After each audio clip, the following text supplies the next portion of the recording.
Go get it, Ingram! Got it!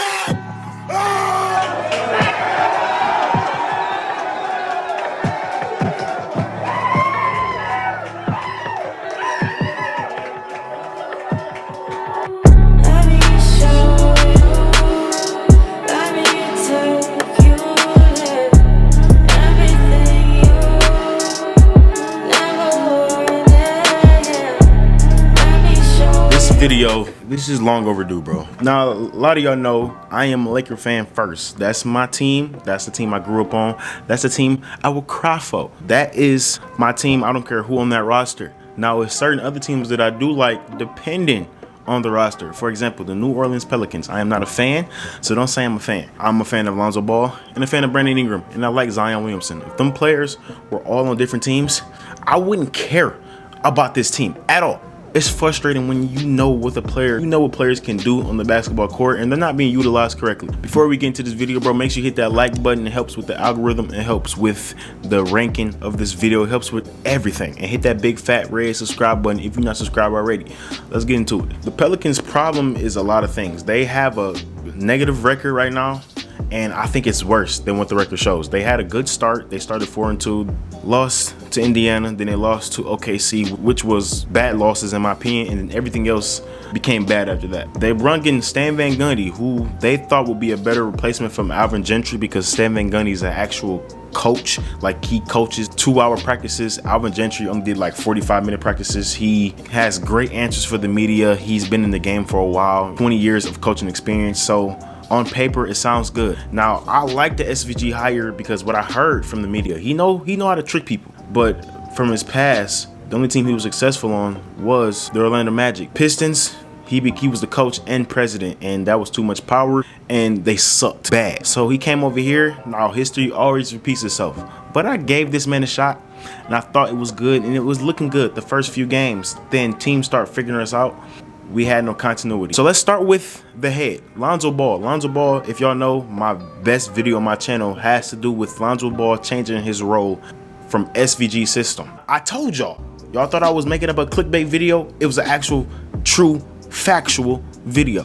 So what they do, they change a point guard who's been playing point guard since he was 7 years old and changed him into a shooting guard. Now I get it, playing off ball his second year with LeBron James, because LeBron James is going to be the point guard on 99% of NBA teams in history. So I get that. Third year, he was more of a point guard slash off guard because he had Drew Holiday and then Brandon Ingram, but he still got his time to shine when it really mattered. This year, you would think with Drew Holiday gone, with no LeBron James, with chemistry with Zion, with Brandon Ingram, with Josh Hart, everything like that, you would think he would have more of a ball handling opportunity, but they made this man literally the definition of a catch and shoot wing. I knew it was going to be something like this. Like at UCLA, he was off guard, but he still had chances to play make. Obviously, UCLA was a historical season for Lonzo, but this way, he's not even passing the ball. Like, he's not even passing the ball. Like, that's what he got drafted for, to pass, to push the pace. He's not doing none of that. Now, I'm not putting this all on Stan Van Gundy. It's on you, Lonzo, because Lonzo, you're supposed to make some of these shots. Lonzo is shooting under 30% from the three-point line, and that's your fault. Stan Van Gundy is not shooting them shots. I'm not trying to be biased to Lonzo. You got to attack. You got to attack the rim. You have to attack the mid-range. Even though the mid-range has been good for Lonzo, you have to attack off the pick and roll. You have to make your layups. You have to practice those floaters. You have to put pressure on the defense. If you just standing there shooting spot-up threes all day, the whole thing you did in the summer is voided because you're just shooting threes all day. Like, when Lonzo makes a three or a couple threes, it does nothing for me, because we know, Lonzo, you like to shoot threes. I want to see you get in the paint. I want to see a floater game. I want to see an in-between game. I want to see you put pressure on the defense and do a kick-out pass, because you're a great passer. I'm not going to spend too much time on Lonzo. That's a whole separate video, but I want to tell y'all why Lonzo's struggling and why the whole damn team is struggling, to be honest. The pace. The New Orleans Pelicans are literally 26 in NBA pace. Now, modern NBA is all about pace and space. Now, the Pelicans have neither. When you have no pace or no space, it fucks everything up. That's common sense, Stan Van Gundy. Like, look at the personnel. You have Lonzo Ball, one of the best transition basketball players in the league last year. You have Zion Williamson, which is self-explanatory, a 285-pound brute who can literally dunk from half court. You have Brandon Ingram, who likes to run in pace. He's been doing that his whole career. Josh Hart likes to run. Jackson Hayes likes to run. Eric Bledsoe likes to run. Why is this team playing a half-court system of slow, methodical, sluggish basketball? If you're gonna play good half-court offense, you gotta have shooters. This team doesn't have no shooters for that to even happen. Now, I'm not putting that on Stan Van Gundy because some of the shooters are supposed to be able to shoot. JJ Redick is literally shooting like he never shot a basketball before. Josh Hart is not shooting as well as he is. Lonzo is not. Brandon Ingram is still shooting good, but most of his shots are off dribble threes, which he did not do last year. It's self-explanatory for Zion Williamson and Steven Adams. Eric Bledsoe, you can go. I already knew the jig was up with you. So our shooters are not being able to shoot, which is a lack of progression from our NBA players, and Stan Van Gundy's system doesn't make them be able to shoot. The thing about teams who can't shoot, they run, because that's the easiest way to score in the NBA, because everybody got a 40-inch vertical, everybody runs a 4-4 flat in the 40, so let NBA players go out and just not think about it. They just go up to the rim, shoot, score in 7 seconds or less. You can't not have a team that can't shoot, run half-court offense. This is 1994. You don't have Michael Jordan on your team. What the fuck is you doing? So when our shooters can't shoot, our slashers can't slash. Brandon Ingram and Zion Williamson are one of the best finishing players in the league. At least last season they was. Brandon Ingram doesn't even attempt layups no more, bro, because it's no space. It's no space. You got big ass Steven Adams in the paint, big as hell, not doing nothing. Zion Williamson has got blocked 27 times this season. I saw that stat on Twitter. Zion Williamson has rarely gets blocked. Last year, he didn't get blocked. Now, if you have space against the Kings, Zion Williamson looked like a man amongst boys because it was one-on-one defense. Imagine if you had Zion on a one-on-one situation instead of he getting triple double team because nobody can shoot. And Van talking about they want to be a big brute force team that can wrestle you inside. Nigga, this is not the Knicks. There's no Charles Oakley on this team. What is you doing? David Griffin built this roster without shooting, without running in transition, and a lot of half-court offense for a young team. Young teams don't like to run half-court offense, bro. They like to run. That's common sense. Adams is a good player. Steven Adams was a good basketball player. He just doesn't fit the system. Now, I don't know how, because stretch bigs are a rare thing to find. It's somebody out there, bro. It's somebody. Christian Wood was right there. And if y'all want Lonzo to be this guy y'all want Lonzo to be, put him in uncomfortable situations. Don't stop having ball dominant guards next to him and expect him to be the player that you want him to be. Get rid of Eric Bledsoe. Put Josh Hart in that starting lineup. We seen when Drew Holiday was gone or injured, Lonzo became a different fucking animal. Now we got Brandon Ingram running point guard, which is decent because Brandon Ingram has experience of running point guard, but it's not helping him either. Brandon Ingram has to be the passer, facilitator, and the scorer. That's a lot to do as a 23-year-old, bro. You get tired. Let Lonzo, let him, if Lonzo messes up, he messes up. I seen Eric Bledsoe mess up all the damn time.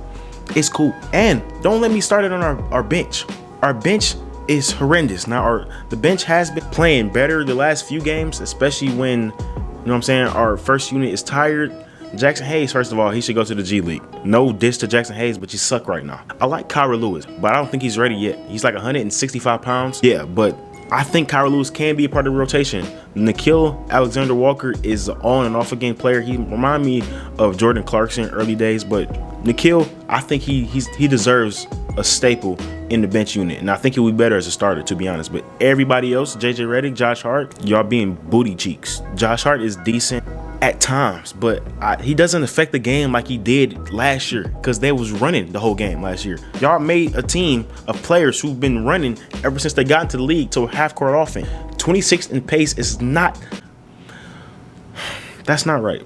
Now, the difference between this year team and last year team, the team last year was fun. Like, they was losing, but it was fun because they have lobs going. The young players were scoring a lot, and it was fun under Gentry's system. This year, when they lose, it is so. When they win, it's so boring. I be literally like this the whole time watching the game. The half-court offense is so slow.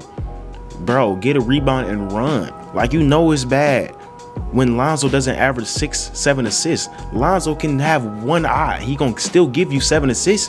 When you got Lonzo averaging 4 assists, something is wrong. Run, put that man in transition. And Lonzo, I'm on you too. Come on, bro. This your 4th year. You have no excuse. I don't care about no excuse no more. It's Stan Van Gundy's fault a little bit, but bruh, you're not gonna find that team that's gonna build around you because you haven't proven nothing in the league. It's about 7 players that teams built around because them players are superstars. You're about to just build around somebody who's not proven. And then we don't talk about defense. Stan Van Gundy wants to do 50-hour practices every day just strictly on defense. The defense is mediocre. Literally, Lonzo Ball and Steven Adams are the only guys that affect the game defensively. Yes, Brandon Ingram has been better this year, and I love him for that. But it's not to the point where you can call Brandon Ingram a two-way player. And I'm just being honest. I love Brandon Ingram, but you can't do that yet.